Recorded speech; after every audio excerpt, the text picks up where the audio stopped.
Hello and welcome, I'm SimUK, and it is my goal to provide to you the most honest, fact-based critical reviews on YouTube. If you find this review helpful, then please hit that like button, subscribe, and help to support the channel by donating via the links below. Thank you so much, and enjoy the review.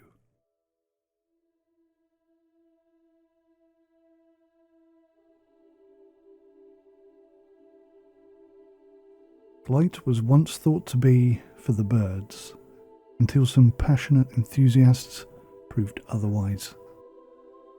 Whilst the evolution of engine-led flight is well documented, there is actually another way to fly.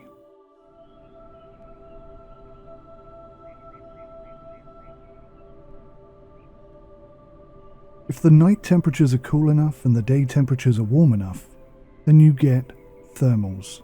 Often they're found located beneath cumulus clouds, hot pockets of vertical air that could provide lift for birds and gliders alike.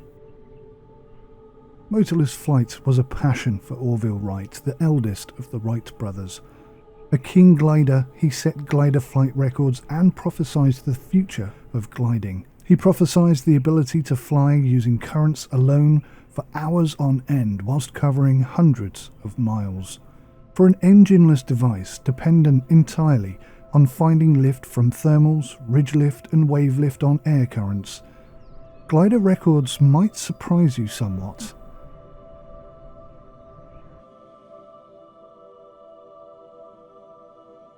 The highest recorded motorless flight that I could find reached almost 50,000 feet. That's higher than many aircraft.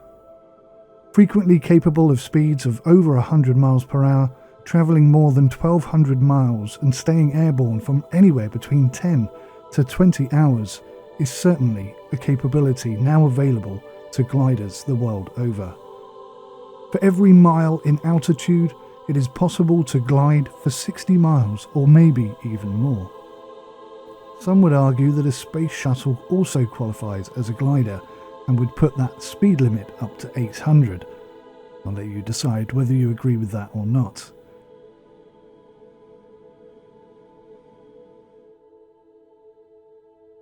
Microsoft Flight Simulator has been the primary force enabling more people than ever to experience aviation firsthand, and their latest rendition does something that nobody ever thought possible.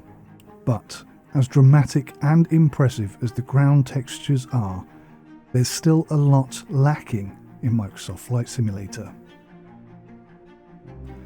Whilst thermals do technically exist in Microsoft Flight Simulator, they have been intentionally nullified.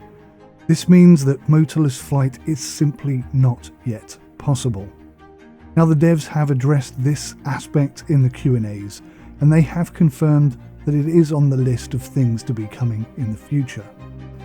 But if you want to experience just how fantastic motorless flight in Microsoft Flight Simulator can be, then you're in good luck.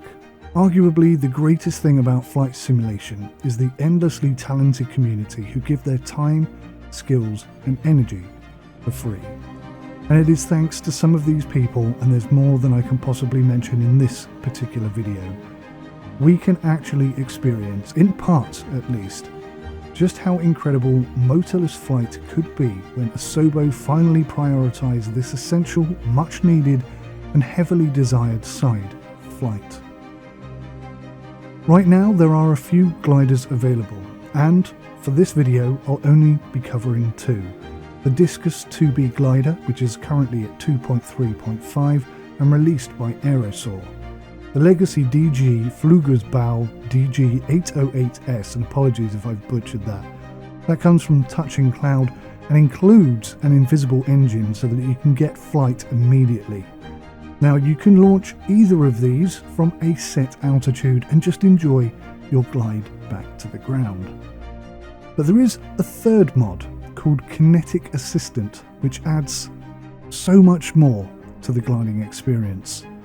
It provides already so many launch options, catapult, winch, and even an AI-generated aircraft which will tow you.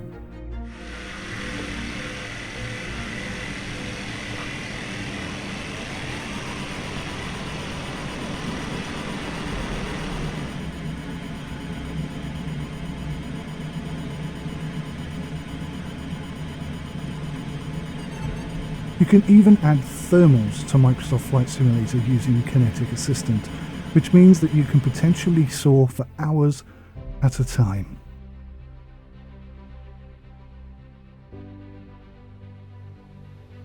If you can find those thermals.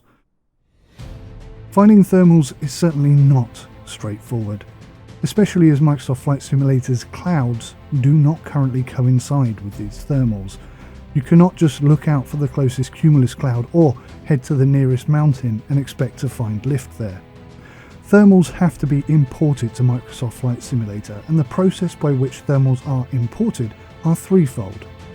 In the Kinetic Assistant app, you can use Thermal KKK7, an online resource, OpenAIP.net, another online resource, or you can download a fourth mod called Little Navmap, which allows you to create thermals and set their parameters. That's the width, the lift, and the maximum altitude. You can do this either manually, as mentioned, or by importing from either of the two aforementioned online sources. Now, one clear benefit of using the Little Navmap is that you can actually navigate directly to a thermal. That makes life a lot easier.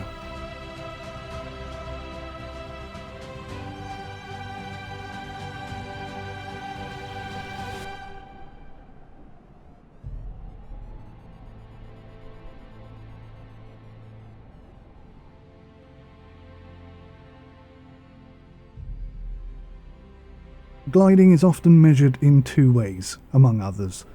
Primarily, it's how far you travel and how long you can stay aloft.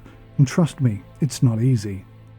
One thing that I found that made my gliding experience much easier is that by dropping one notch of flaps, I was able to maintain steady flight considerably easier.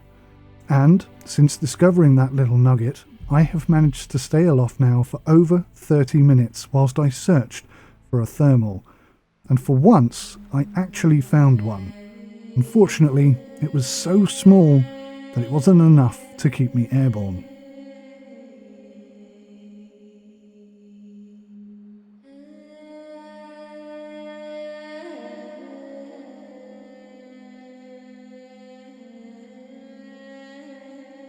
I'm going to be putting together some more reviews and more detailed information about each of these mods, and I'll be giving some tutorials explaining how to set it up and fly yourself.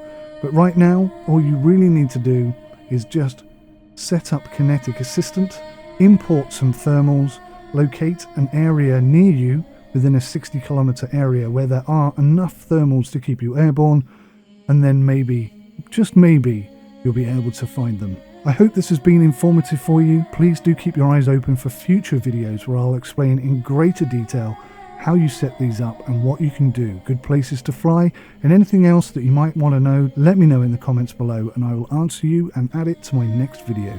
Thanks for watching, take care, goodbye for now.